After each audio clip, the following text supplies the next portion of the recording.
Then why is CNN constantly like Russia this, Russia that? Because it's ratings. Because it's ratings? Our ratings are incredible right now. But honestly, you think the whole Russia shit is just like bullshit? Could be bullshit. I mean, it's mostly bullshit right now. Like, we don't have any big giant proof. I just feel like they don't really have it, but they want to keep digging. Mm-hmm. And so I think the president is probably right to say, like, look, you are witch hunting me. Like, you have no smoking gun. You have no real proof. And the CEO of CNN said in our internal meeting, he said, good job everybody covering the climate accords, but we're done with it, let's get back to Russia. Then why is CNN constantly like Russia this, Russia that? Because it's ratings. But honestly, you think the whole Russia shit is just like bullshit? It's mostly bullshit right now. Like, we don't have any big giant proof. I'm not going to give you a question. Can you state categorically? You are fake news. Because of the attack of fake news and attacking our network, I just want to ask you, sir. I'm changing it from fake news, though. Doesn't that undermine... Very fake news. I know, but aren't you... Even if Russia was trying to swing an election, we could try to swing their elections. We're in our CIA and doing shit all the time. Fake news. We start our American Pravda investigations inside America's media with Part 1, CNN. Our goal is to expose the real motivations behind the decision-making process at our dominant media corporations. Fake news. One story has monopolized President Trump's time in office like no other, especially on CNN. Russia. In fact, since the inauguration, CNN has mentioned Russia on their air nearly 16,000 times.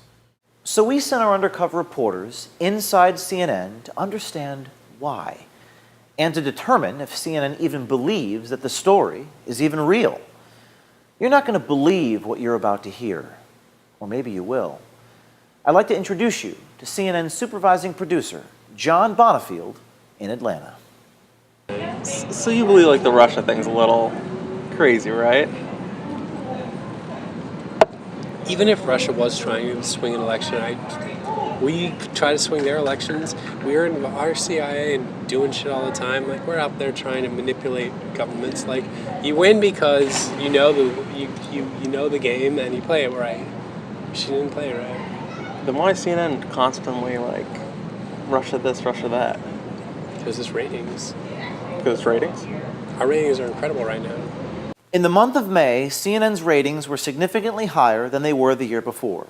The Russia story and Trump have made CNN millions. Because of So my boss, I shouldn't say this, my boss a couple days yesterday, we were having a discussion about this dental shoot, and he's like, I just want you to know what we're up against here. And he goes, just to give you some context, President Trump pulled out of the climate accords, and for a day and a half we covered the climate accords, and the CEO of CNN said in our internal meeting, he said, good job everybody covering the climate accords, but we're done with it, let's get back to Russia. the CEO? Yeah. Oh my God. So even the climate accords, he was like, okay, a day or so, but we're moving back to Russia. Bonifield says CNN's CEO Jeff Zucker demanded that his news channel get back to the ratings winner that Russia is for CNN. Was that an editorial call or a business call? So I understand it's all ratings, right? Oh, it's a business. It's a business. People are like, the media has like an ethical... But all the nice cutesy little ethics that used to get talked about in journalism school, you're just like, that's adorable. That's adorable. Yeah, this is a business. Especially cable news, you know. Cable news isn't the New York Times, and it's not even like NBC News. NBC News still gets 20 million viewers a night. Cable news is getting 1 million. Mm-hmm. So,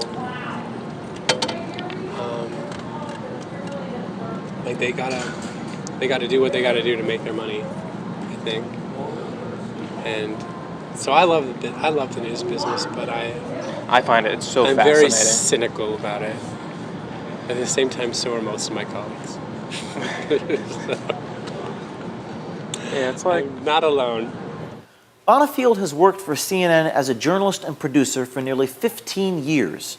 He not only gave us a tour of CNN's main newsroom, he gave us a window into the editorial bias and anti-Trump agenda of the organization.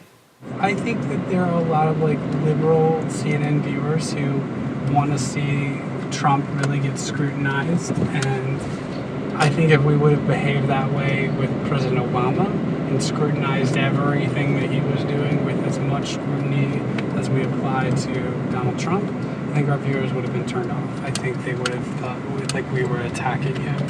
But I think our viewers right now, and I'm not saying all of our viewers are like super liberals. Right. I think there's just a lot of them, and so Trump's good for business, you're saying? Trump is good for business right now. But honestly, you think the whole Russia shit is just like bullshit? Could be bullshit. I mean, it's mostly bullshit right now. Like, we don't have any big giant proof. But then they say, well, there's still an investigation going on. And you're like, yeah. I don't know. If you were finding something, we'd know about it. The way these leaks happen, they'd leak it. It'd leak. If there was something really good, it would leak. Yeah. It would have leaked before voting, I would say. If anything was good out there, it would have came out already. Yeah, the leaks keep leaking, and there's so many great leaks, and it's amazing. And I just refuse to believe that if they had something really good like that, that wouldn't leak, because we've been getting all these other leaks. So I just feel like they don't really have it, but they want to keep digging. Mm-hmm. And so I think the president is probably right to say, like, look, you are witch hunting me. Like, you have no smoking gun. You have no real proof. No real proof, he says, and that speaks volumes about today's mainstream media. Bonifield says CNN loves the Russia story not because it's true, but because people want it to be true. They're feeding their audience a false narrative in order to get ratings. Their enthusiasm to report false news is getting the better of them. On Saturday, CNN imposed strict internal restrictions on all future Russia stories after they had to delete and retract a story that was poorly sourced. And yesterday, 3 CNN staffers resigned, victims of fake news. So where does that leave us? The American people are fed up with fake news, and the mainstream media they cannot trust. It's corporate greed, market pressures, managers without integrity, newsroom bosses without courage, journalists who don't even leave their desks. The very purpose of journalism is to expose the world for what it is, not to create false political narratives in order to make money. The American people are frustrated because they have nowhere left to go to get actual information. This is just part 1 of the CNN series. We have so much more that we will bring you on video as our American Pravda investigations continue. Every dishonest television network, newspaper, and social media company is now on notice. You're being watched. We're coming after you. And while the whole broken, rotten media machine may not come tumbling down, maybe they'll wake up.